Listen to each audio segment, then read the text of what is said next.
So obviously, just wanted to open it up real quick. It's great to be back here.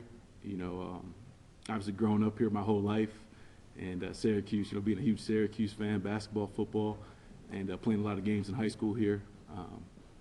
And then Coach Babers calling me, allowing me to come back here. Obviously, with the community support I've had, the past 10 years have been huge. Emails all the time from guys that followed my career from college to NFL. So excited to be back. Excited to bring Syracuse football back to where it needs to be. Back when I was growing up, back with McNabb and Harrison and Kevin Johnson and all those guys. So I'm excited to get this thing rolling.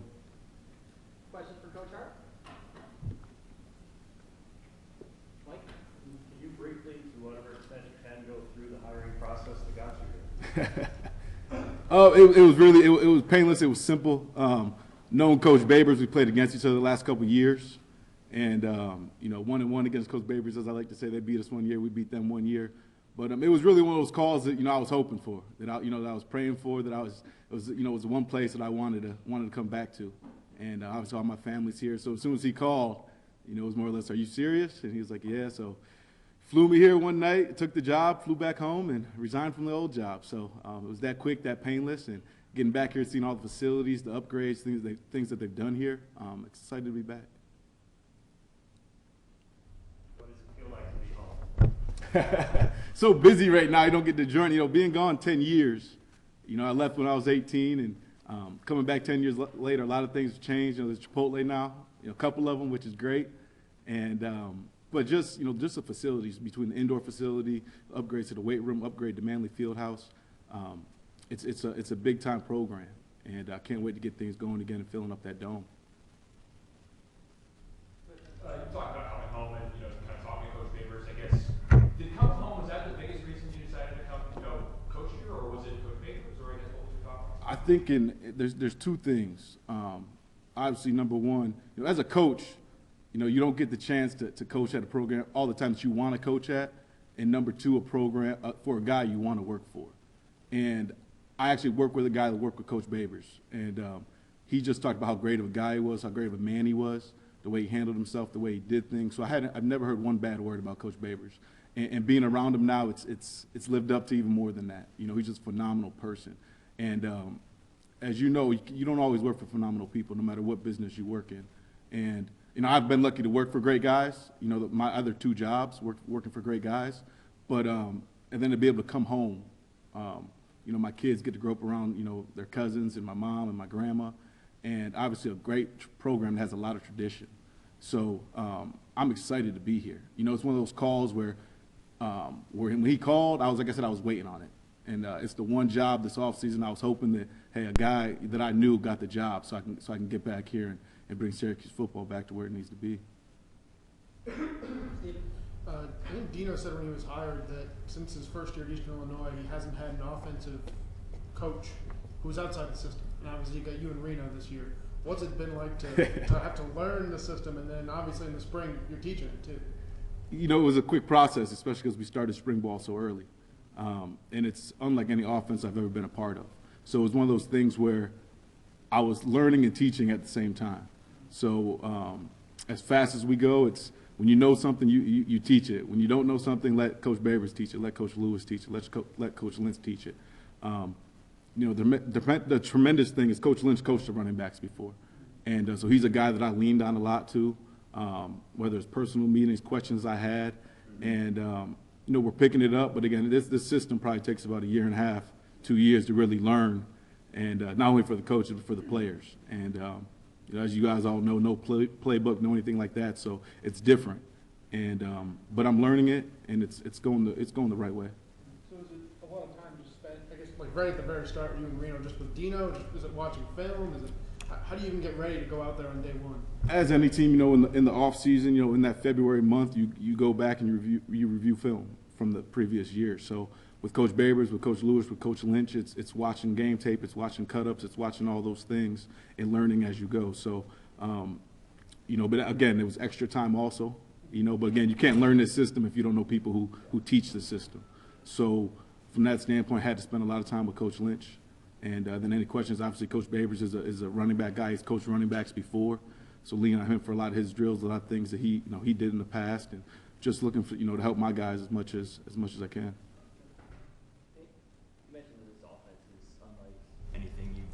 really seen before. I imagine it's really different than lining up single back with Carr at Michigan. What did Dino kind of explain to you that coaching in this offense could do for your career as a coach and just as you continue to grow up and develop?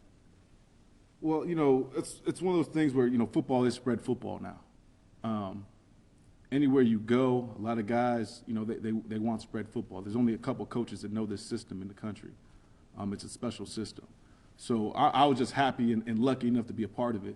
And but like I said, he didn't have to sell me on anything to come here. I already knew about him. I did my research on him just like he did his research on me. And obviously coming back here to Syracuse. But to me, it's icing on the cake for the offense that we run. It's a system that I've never been a part of. And to be able to learn this, it's just going to make my career even better, to be an offensive coordinator one day if I'm lucky enough, But, like I said, I'm happy to be here and really happy to be working with Coach Babers. Dante Strickland was kind of the standout guy in your group, at least from my perspective, seeing him run with the ones at the spring game. What do you think he did well, and maybe what's your kind of initial take on his skill set as a guy in the scheme? I think all the backs did well this spring. You saw him go out first in the spring game. But again, if you were at 15 spring practices, there was a different person that started every spring. It was every practice. It was a rolling chart. We don't have a starter. There is no starter right now. But I think all the guys are competing. Dante, all of them bring a little different dynamic, to what we do and how we do it. Jordan's a little more power back, stronger downhill. Dante does, he's power, he's fast, and he catches the ball well. And obviously you saw Mo Neal, you saw George Morris. George has had a lot of success here. He did a great job this spring. So it was really just 15th practice, let's roll. And the guys, I thought they did a great job competing and are still competing. So I think August is going to be a lot of fun to see who kind of, that first game when we line up against Colgate, who's going to be on the field. That's going to be the starter that day. Where are you going to be deployed recruiting? And just as a follow-up to that, I guess what PJ Fleck's kind of regarded as a young, hot recruiter. What kind of is one thing you took from him? What makes a great recruiter? What have you kind of learned from PJ to help you recruit? PJ taught me a lot of stuff. And he's a high energetic guy. He does a great job recruiting. But I think we're recruiting a different caliber kid here, and just a Power 5 kid. A truly special guy that we need. But PJ really just taught me a lot as far as just getting to know kids and the questions to ask and making sure guys are right for your program. And I think the one thing we got to make sure here is that we get guys that are right for our program. I'm going to be recruiting on the East Coast, all new territory.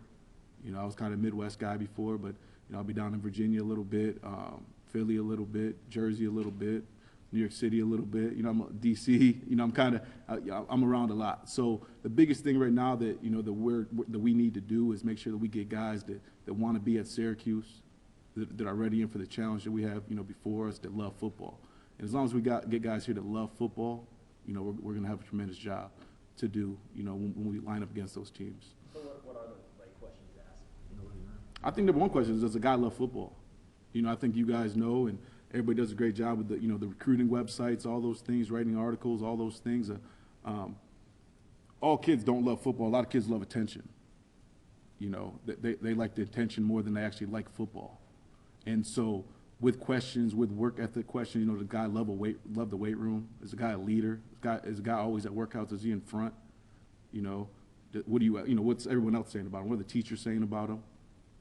Because those are the guys that we need, especially the academic institution that we have here, guys that can actually do the work, which they have been able to do. They graduate here, which is great, but we want guys that want to graduate and want to win championships.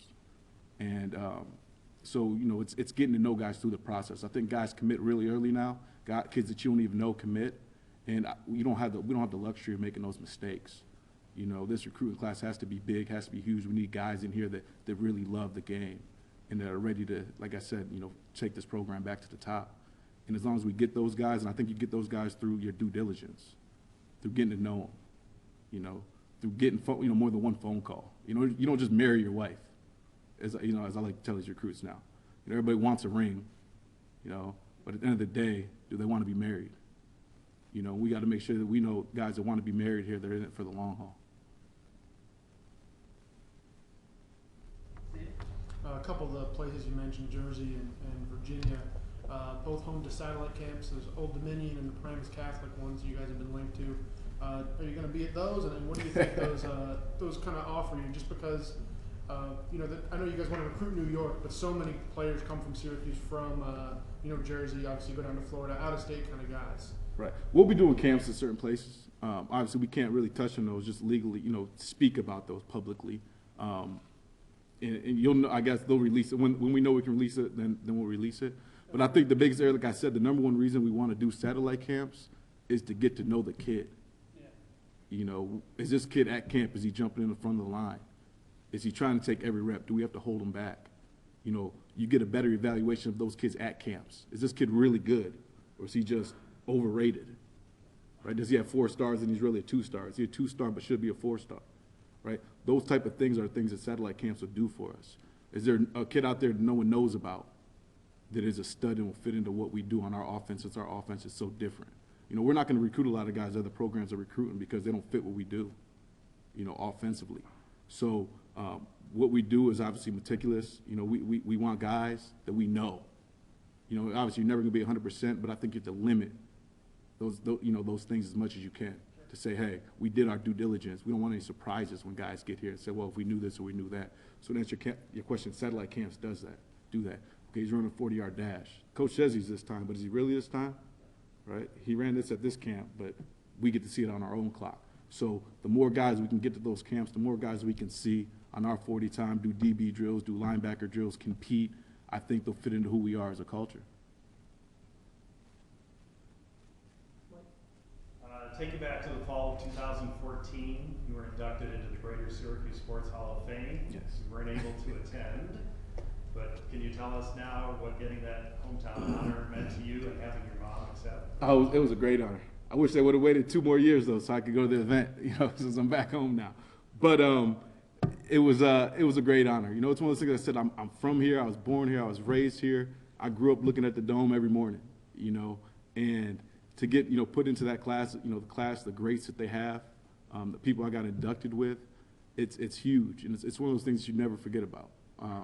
And I can always tell my son that no matter what I do in my life, no matter what that is, that hey, I was inducted into that Greater Sports Hall of Fame, and it's a great honor, and I really appreciated the guys that pushed for me, especially at a young age.